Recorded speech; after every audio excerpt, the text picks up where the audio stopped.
Je m'appelle Tchari Cherliev. Vous avez déjà regardé mes précédents films. Ces films parlent de l'héritage culturel de nos ancêtres. À présent, je voudrais vous présenter mon pays natal, le Turkménistan, et l'histoire de mon peuple. On commence notre visite par un lieu qui est déjà devenu sacré pour les Turkmènes, la place de l'Indépendance. C'est ma place préférée. C'est un endroit où les âmes de nos ancêtres ont trouvé le repos.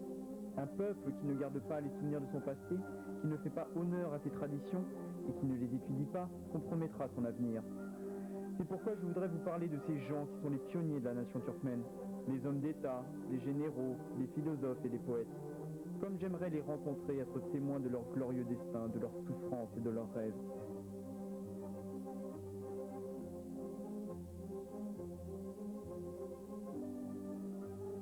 Quand Dieu a distribué la terre au peuple, il a donné aux Turkmènes un territoire immense, composé de montagnes, de mers, de régions subtropicales et de déserts.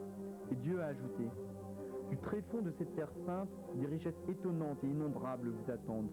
Mais le plus important, c'est que le peuple turkmène aura un destin historique glorieux.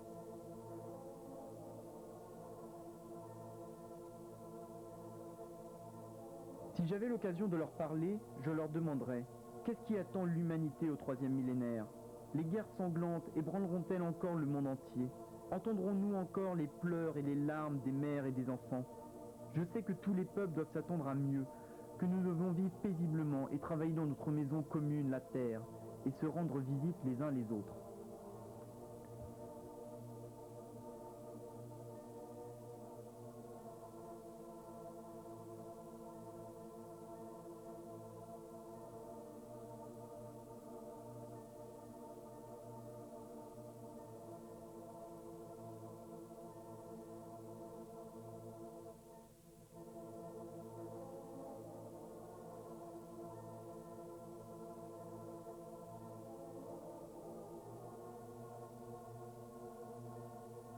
Turkménistan, l'héritage sacré des ancêtres.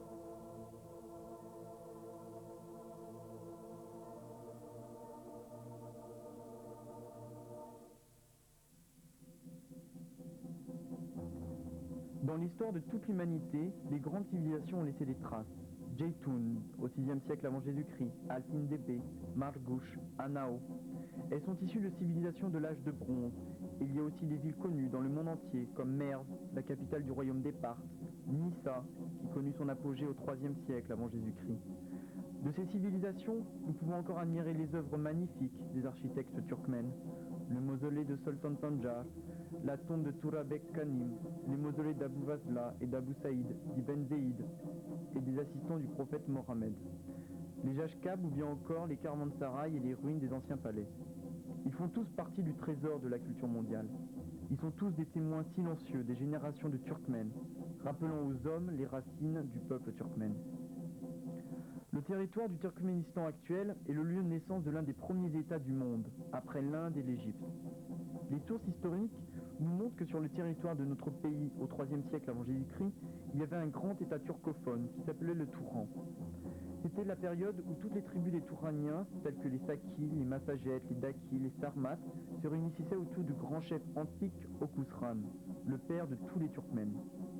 Il y a 2000 ans, au milieu du 1er siècle avant Jésus-Christ, les tribus des Touraniens ont jeté sur le territoire du Turkménistan les bases des trois grands empires de l'Orient. L'empire Parthe, le règne des Khörezmés et les grands états des Grands Koutchan. Pendant toute leur histoire, les Oghuz ont ainsi créé des dizaines d'empires, des grands et des petits états. Le peuple turkmène, qui a été formé par de grandes ethnies de l'Antiquité telles que les Scythes, les Sakis, les Massagètes, les Sarmates, les Alans, les Gouns, les Turcs, les Parthes, les habitants de Khörezm, ont éprouvé un essor particulier au 9e, 12e siècle, quand les grands empires d'Asie ont été formés par les Turkmènes. Oghuzki, Karakhanides, Ghaznavides, les grands Seldjoukides, Khörezmak et aussi quelques royaumes en Europe orientale, en Inde, au Moyen et Proche-Orient et en Transcaucasie.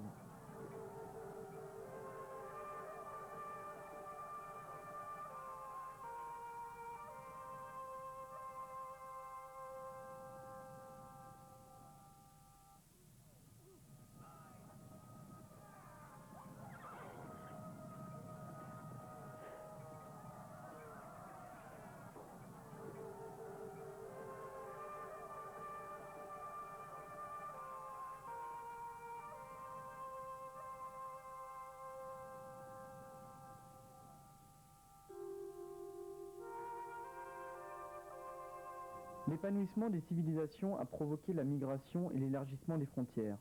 Par exemple, du IIIe siècle avant Jésus-Christ au XIIIe siècle de notre ère, nos ancêtres se sont répandus sur tous les territoires d'Asie centrale, d'Asie mineure, de Sibérie, d'Inde, d'Europe orientale, du Caucase, contribuant ainsi à la naissance des premiers États du monde. Dans l'histoire, les Turkmènes ont formé plus de 70 États. Mais le rôle principal des Turkmènes au Moyen-Âge a été la création de l'empire mondial des grands Seldjoukides, laissant une trace éclatante dans les destins historiques des peuples orientaux. Ainsi, Mohammed Toghrul-Bek était le fondateur du grand empire Seldjoukide. En 1055, le sultan Toghrul-Bek, à la demande du calife arabe, est entré à Bagdad en garantissant au calife arabe la paix et la tranquillité. À son tour, le calife l'a couronné et l'a nommé régent de l'Orient et de l'Ouest. Ainsi, dans le maintien du califat arabe et donc de tout l'islam, les Turkmènes seldjoukides ont joué un rôle décisif au Moyen-Âge.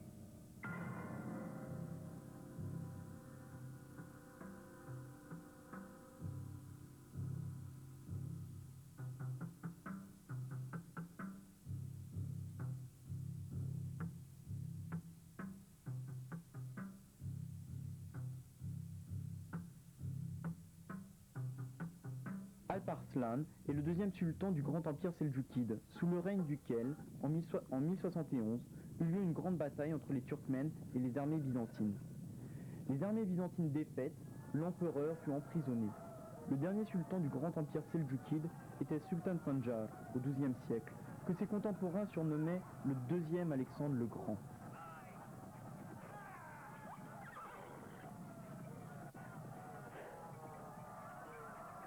Imad ad-Din Zengi, turkmène également, était le gouverneur de la Syrie au XIIe siècle.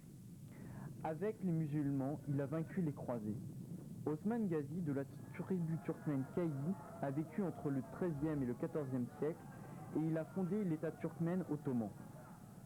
En 1453, son descendant, Mehmed Isfahki, prit Constantinople, ce qui signifie la fin de l'État millénaire byzantin et l'affirmation sur ses ruines du grand empire turkmène ottoman. Au XIVe-XVIe siècle, sur les territoires de l'Asie mineure, de l'Iran, de la Transcaucasie, il y avait de gros États turkmènes.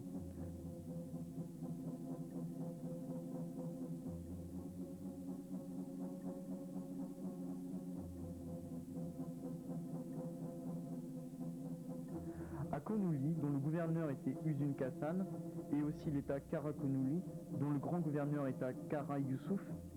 Sur la base de ces États, Ismaïl Ier a fondé au début du XVIe siècle l'État et la dynastie des Safavides.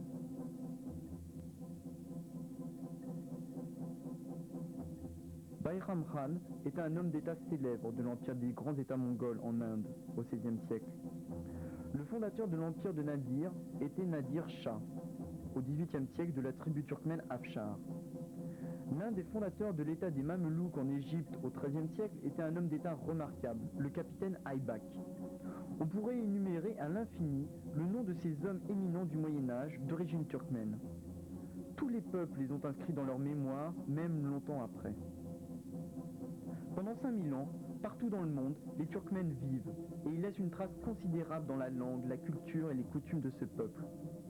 Au Moyen-Âge, les penseurs turkmènes comme Muhammad al-Khorezmi, Ahmed Iasasi, Mevlana Jaleddin Rumi, Kadja Bektaşeveli, Yunus Emre, Karaca Oglan et aussi Martin Gouli, Molla Nepes, Kéminé et beaucoup d'autres appelaient le peuple à l'unité, à la tolérance, à la réunion et à la coexistence pacifique.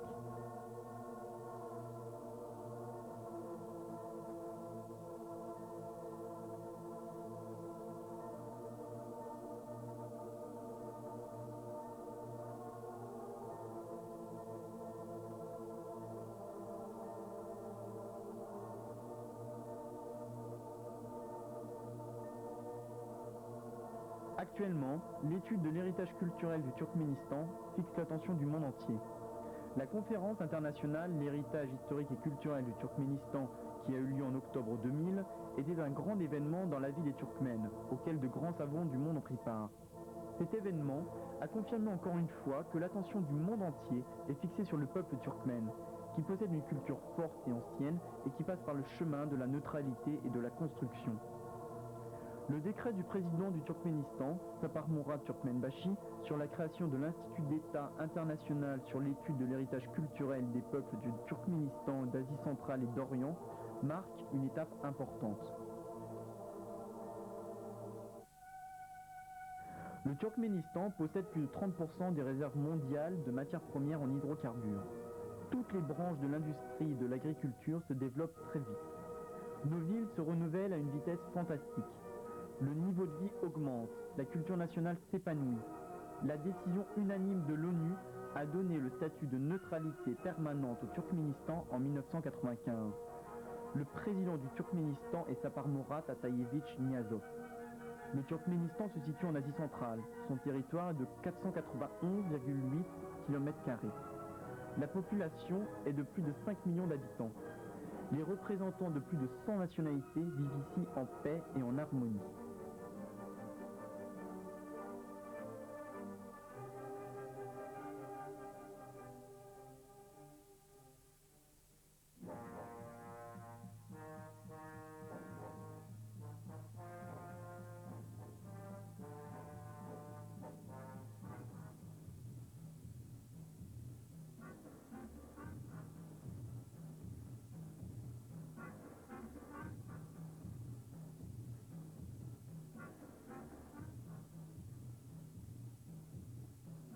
Ma patrie est riche de sites uniques et merveilleux. Au début des années 70, le glissement de terrain qui s'est produit dans les montagnes de Gugitang, au sud-est du pays, a permis de montrer au monde un plateau de plusieurs kilomètres carrés avec des empreintes fossilisées de dinosaures. C'est le seul endroit au monde où les géants ont laissé plus de 2000 traces sur une lave refroidissante.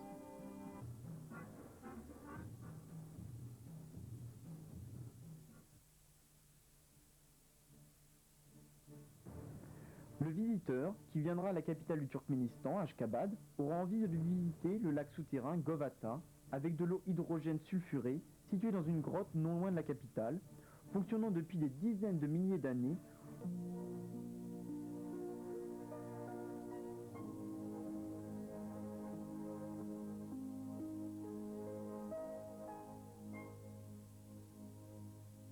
Le Turkménistan est riche en sites naturels préservés. Sur ce territoire, on dénombre 8 réserves naturelles. Repetek, Kasar, Sungasadar, Kaplantkir, Amudarya, Kugitang, Balkous et Kopotdag. Les versants des montagnes sont couverts de fleurs et de tulipes sauvages qui n'ont rien à envier aux variétés de fleurs cultivées aux Pays-Bas.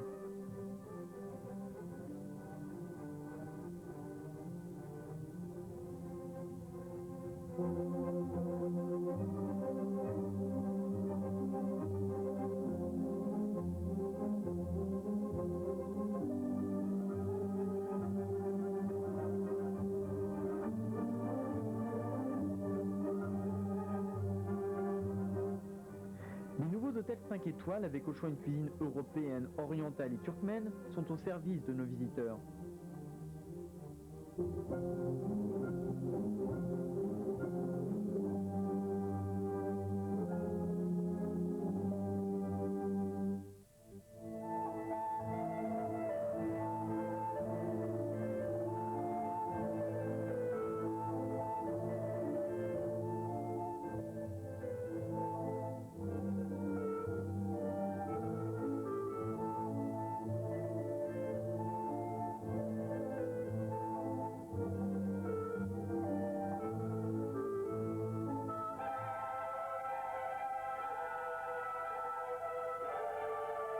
Ceux qui ont un mode de vie très actif pourront faire une promenade le long de l'unique parcours de santé du Serdar, le chef en turkmène, qui s'étend sur plus de 40 km.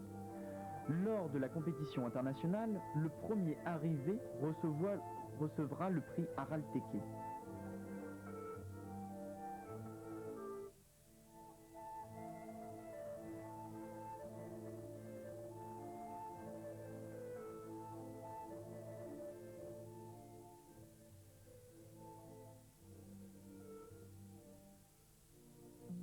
À l'ouest, le Turkménistan est baigné par les eaux chaudes de la mer Caspienne, où 90% du caviar, en volume total mondial, est produit.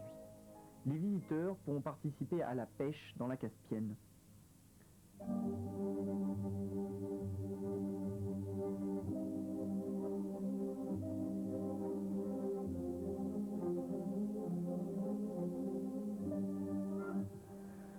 voyages les plus fascinants, ce sont les promenades à dos de chameau sur la grande route de la soie, avec une nuit dans le désert. Je sais que le vœu que tu auras fait dans la nuit près du feu en regardant le ciel se réalisera.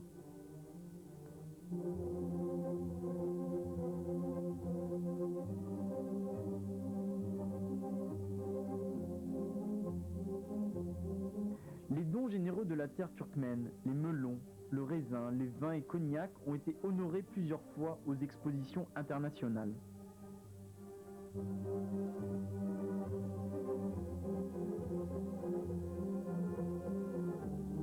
Les tapis tissés au Turkménistan sont connus dans le monde entier. Leur gueule énigmatique est comme un poème en souvenir des femmes qui les ont tissés. Et le chevaux Aralteke, c'est la fierté du peuple turkmène. Les visiteurs peuvent faire des promenades dans les montagnes sur ces chevaux. Les gens me demandent souvent combien coûtent vos chevaux et vos tapis, et je réponds qu'ils sont inestimables, parce qu'ils représentent l'âme de plusieurs générations de Turkmènes. Voilà pourquoi les tapis avec leurs ornements énigmatiques sont les cœurs de nos ancêtres, et le chevaux Aralteke les battements du cœur des gueules. Et tant que les cœurs des coursiers battront et que les femmes tisseront les tapis, le peuple turkmène vivra.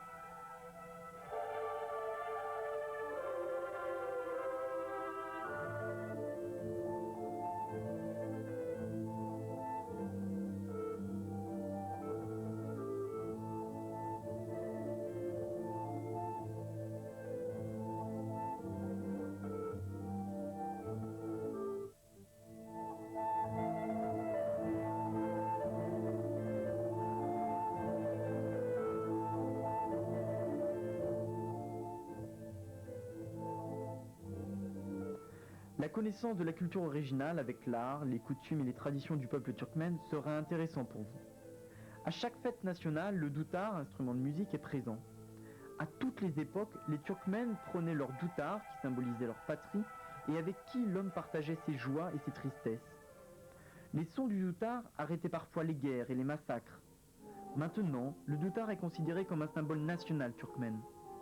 Ainsi, les bijoux des femmes du VIe siècle de notre ère sont les attributs nécessaires de fêtes nationales. Une vieille légende raconte que la reine des messagers Tomiris défendait sa patrie avec d'autres femmes et hommes contre l'armée du roi perse Cyrus. Elle portait une armure. En ces temps-là, les femmes ne couvraient pas leur visage et les hommes les respectaient. Et maintenant, ces bijoux, appelés autrefois pluie d'argent, symbolisent l'indépendance féminine et mettent en avant leur beauté.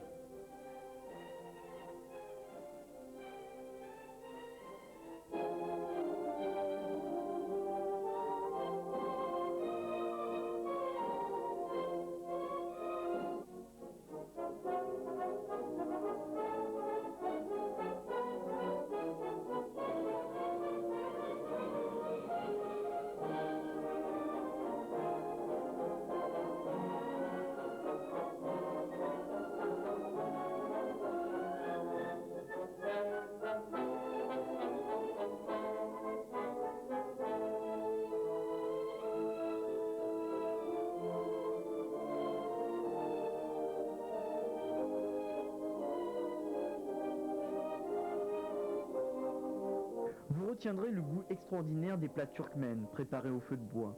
Chorba, pilaf, shashlik, tamdirama, ishlikli, dograma et çörek, le pain turkmène.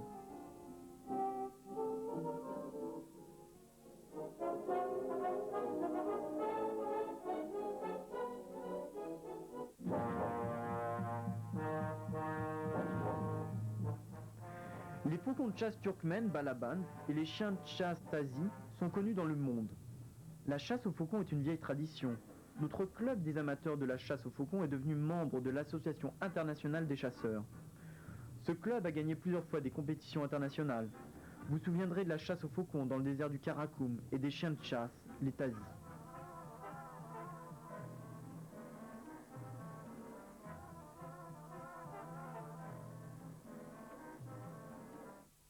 Le Turkménistan est connu partout pour l'élevage des moutons Karakoum, avec la laine duquel on fait les manteaux.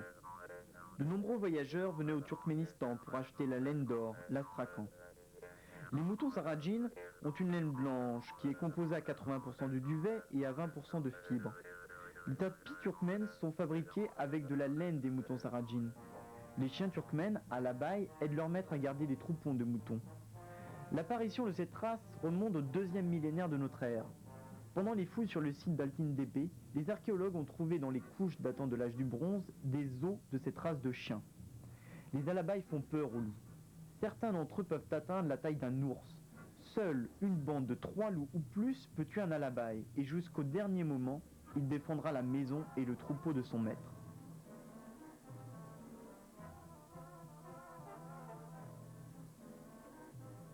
L'hospitalité turkmène. Ashkabad, avec ses palais grandioses, ses fontaines, ses musées et ses complexes mémoriaux, est devenue l'une des plus belles capitales.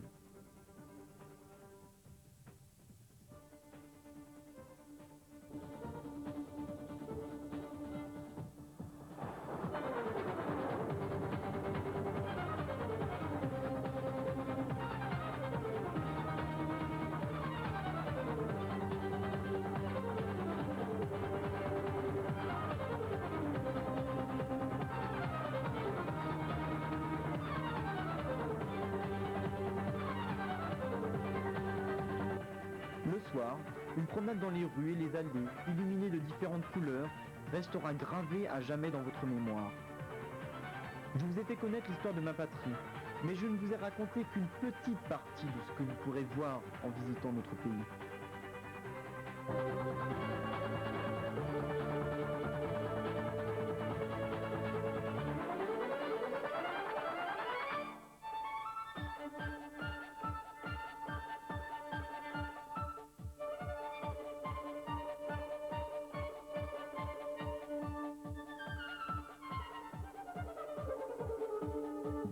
Les Turkmènes ont un bon proverbe. L'hôte est une personne plus estimée que le père. Cela veut tout dire.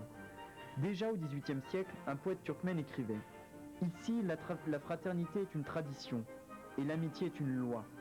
L'accueil des étrangers est dans le sang des Turkmènes, c'est un mode de vie. Nous allons créer de bonnes conditions pour votre voyage et pour faire connaissance avec mon peuple hospitalier, l'un des peuples les plus antiques. Je suis sûr qu'après avoir vu ce film, une petite envie restera dans votre cœur. Et cette envie vous fera visiter notre pays.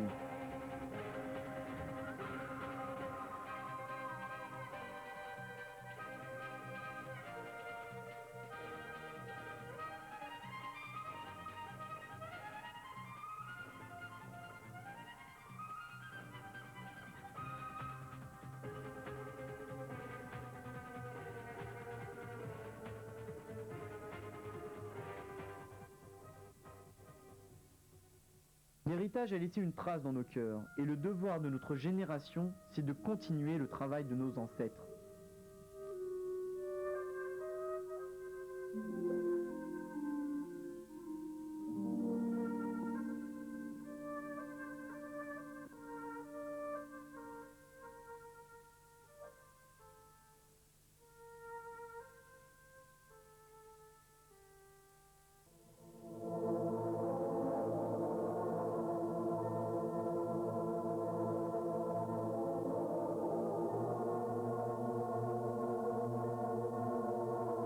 Oui, c'est bien dit. On ne choisit pas sa patrie et sa mère. Nous sommes reconnaissants à Dieu pour notre patrie. Et nous sommes reconnaissants à nos mères d'avoir choisi cette patrie pour nous. Et nous allons garder l'honneur et l'autorité de notre patrie, le Turkménistan, au 3e millénaire.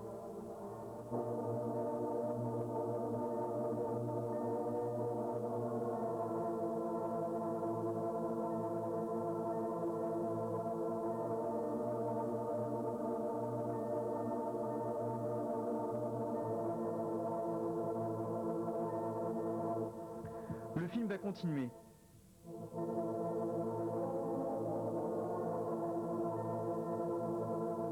L'auteur du scénario, Charlie Cheriev. Metteur en scène, Murad Orazov, Charlie Cheriev. Consultant, le professeur Ovez Gundogdiev. Rédacteur, Yuri Flutkov.